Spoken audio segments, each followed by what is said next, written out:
I have an upgrade today to the SPL stereo Widener effect that I released quite some time ago for the H9000. I have tweaked it, I've made it better, I've made it more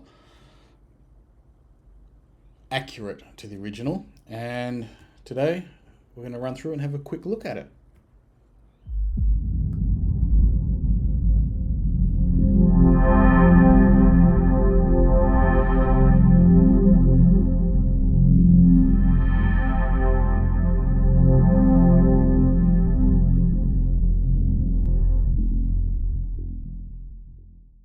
Good morning, Internet. It's Jason here from Godlike Productions, and just giving a little bit of an update on an old algorithm that I have been going through and doing documentation for.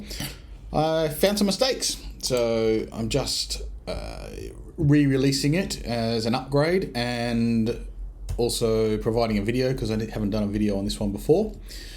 And yeah, just announcing that I'm going to be putting a package together of most of the algorithms I've produced, so it'll all be in one nice neat package, and also that will be a package that subscribers will receive. So all you existing subscribers, you'll get a package of most of the stuff that we've done. Hopefully this will simplify getting all of the algorithms to a machine, so it'll all be in one place. Unfortunately, we've still got a bit of an issue with the installation. So there's no easy way to install them. They have to be installed one by one. But that's the way things are for the time being, and maybe Eventide will look at a package manager in the future.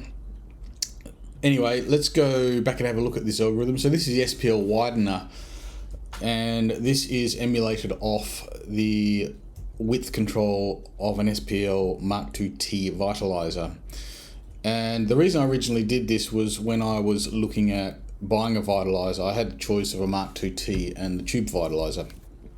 And the Mark II-T, the tube vitalizer, it has got more comprehensive controls, and it is a better sounding unit to my ears, but one thing it was missing was the width knob. And so I wanted to see if I could build it. Now I did do a version of this for the KSP8, and it's not exactly as it works on the Mark II-T, and because there's limitations in what we can do with the existing algorithms available on the KSP8. And I put together one for the H9000, but I based it off what I'd done on the KSP8 rather than going back to the source and having a look at it. So that's what I have fixed here. So we've now got revision 7 out, and it will be coming out. Unfortunately, we haven't got the info box here, but I will fix that up for you before this is released. So essentially what this Widener does is it takes a stereo signal and it works out the bits that are common to the left and the right signal. So it's essentially a bit like the mid signal, I guess, if you did a mid-side conversion. And then what it does is it works out the bits that aren't common to each channel, so what's in the left channel and what's in the right channel. So it mixes it back into mixes an out of phase back into the opposite channel. So if you've got the left channel, we work out what's not present in the center, and then we take that remaining bit, we invert the phase, and then we mix that back into the right channel. And the width control here controls how much of that happens. Now on the Mark II-T, this goes from 0 to 100, and as you'll see on mine, this goes down to negative 100. So what's the difference, you may ask? Well, if you start going to negative numbers, it starts narrowing the field. So if you take this down to negative 100, you will get a mono field. Everything will be crushed into a mono signal, and at 100%, it will be pushed. You'll still get the main signal, but it'll start pushing some of the the stereo elements into the outside and making that widening effect. Now, one of the benefits of this is that it preserves phase, because all of the material comes from the original signal, and it stays sample accurate and doesn't diverge from the phase. So you're only using material that is already in there. That's not to say you won't get a signal that is out of phase, because if the original material has some elements of it, it will be preserved, and you'll see that in the demo video that we'll present. You'll see sometimes that gets pushed into the anti-phase portions.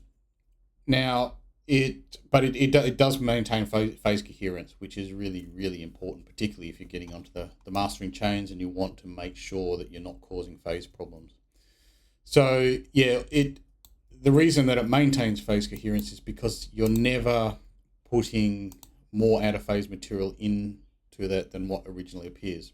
So you're taking a little bit, you're getting a small amount of phase cancellation, you're not cancelling the entire signal.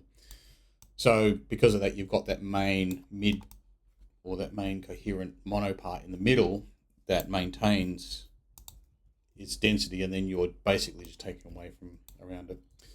I've provided a gain control as well, and that just boosts the sometimes you do lose a little bit of volume because you're mixing back in and out of phase signal, and so sometimes you do need to boost that, or again you can cut it. Now it's important to remember that this gain comes after the signal's remixed.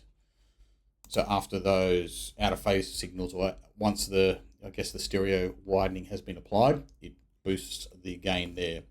If you want to boost or cut the gain beforehand, use your in-gain,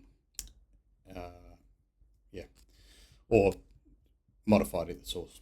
Anyway, I'm going to run through a quick demonstration now, and again, this algorithm is available for free. I'll make the update on the Godlike website and also at Buy Me a Coffee. And yeah, I encourage you, if you're finding value in these algorithms, please consider becoming a subscriber at Buy Me a Coffee. And also, I'm going to put a new product up there, which is H9000 help. So I've been contacted by somebody who wants a little bit of help understanding his H9000 and how he can use it in his studio better. And I'm happy to do some Zoom calls or some Teams calls, and yeah, help you sort that out. As I mentioned in the last video, I'm currently out of work and trying to pursue making a living out of music and my studio, and I guess this is one step towards that. So again, if you do find value in what I'm presenting, please consider a subscription or buy some products, and yeah, hopefully you enjoy this SPL Widener algorithm and it brings some sheen to your recordings. All right, thanks guys. I will see you next time.